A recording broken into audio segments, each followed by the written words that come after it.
What's up, guys? It's Jacob Soboroff. In our top news, we got the hipster jihadist and the GOP's Uber gambit. This is Baratunde Thurston, and we have TV personality Adam Richman in the room. I'm Meghan McCain, and this is Take Part Live.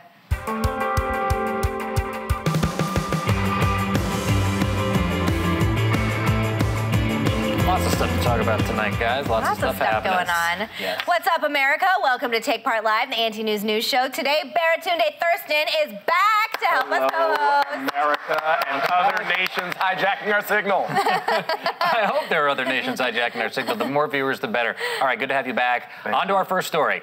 Boom. Some breaking news tonight. Just minutes ago, President Obama held a press conference to shed light on some recent U.S. actions in Iraq. Take a look. Today, I authorized 2 operations in Iraq. Targeted airstrikes to protect our American personnel and a humanitarian effort to help save thousands of Iraqi civilians who are trapped on a mountain without food and water and facing almost certain death. The president was quick to point out that U.S. combat troops would not be returning to Iraq, while also pointing out that we would not abandon our allies. What do you guys make of this action by the president? I think it's a good move, actually. I love the humanitarian aid, and we just had a guest on yesterday talking about the needs of the Yazidi people in the Kurdish region. And these targeted airstrikes are very vague right now. I'm not excited about re-entering Iraq. I don't think we should have done it in the first place. But I think we have a responsibility for how much we broke over there to help restore some order. The president made a big deal about getting out of Iraq. Now it appears that we're going back, even if not on the ground. What do you think? But I do agree with Baratunde. This is more from a humanitarian perspective. And Mutlu yesterday said the Kurdish people were in desperate need of the United States' help. I'm for it. I do think he will probably take a lot of heat from anti-war activists and people that already think that this president has done too many things with war. I personally think it's a great move as well. All right. We agree. We agree, Baratunde. It's a very nice way to start off the show, although with some very serious news. And I do want to just point out again, the U.S. military aircraft dropped food and water there to the Yazidi Kurds that are seeking refuge in the mountain from ISIS. We talked about this yesterday, and I'd recommend go on takepart.com and watch the clip with Mutlu Siviroglu from last night. Yep. All right, when we talk about modern American politics, we're talking Democrats and Republicans, but it's always seductive to fantasize about a third party. Will it be the lefty Green Party or the far-right Constitution Party?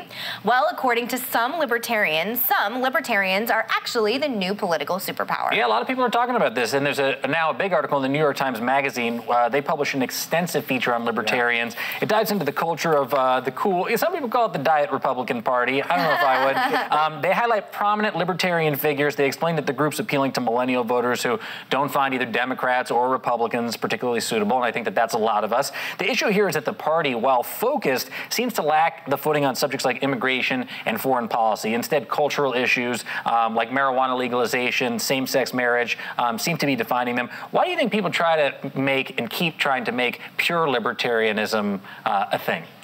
I think we need something else in the country. The political process is broken, and when Congress is the most demotivational force we've seen in a long time, we're desperate for some other force. So that explains the attraction. I also think libertarianism as a philosophy works really well in books. But when you actually try to take it off the bookshelf, it tends to fall apart. It is the kind of thing that I think that people that don't want to be Republicans but want to sound really smart in political science classes, if they're like, I'm definitely a libertarian, and I actually have a lot of respect for libertarians, I just don't know how applicable it is to the American political process. And everyone keeps coming up to me and saying, oh, Rand Paul is going to be 2016, he's going to be the president. But Rand is Ron Light, and Ron didn't work out so well 4 years ago, 8 years ago. So what exactly are we looking for? Yeah, and obviously Rand Paul is trying to pick up where his father left off and not have some of the same liabilities. You guys are talking to us about this on Twitter right now. Here's what you had to say. This is a tweet from @Michael Knudsen, who says, you can't shine under someone else's umbrella. Libertarians can only shine if they separate from the GOP. But the reality of the situation is this is a two-party political system in the United States. Would they ever stand a chance on their own? Well, Nick Gillespie, yeah. So sorry, I messed up his name again, but he's a very well-known libertarian, and he said, quote, if we have 20 different types of Pop-Tarts, maybe we can have more than 2 types of political identification. I completely agree with him, and actually there is a movement called the Free State Project in New Hampshire where people are actually moving to New Hampshire to try and start a libertarian society. They have 10,000 or 20,000 participants so far. I think it's fascinating.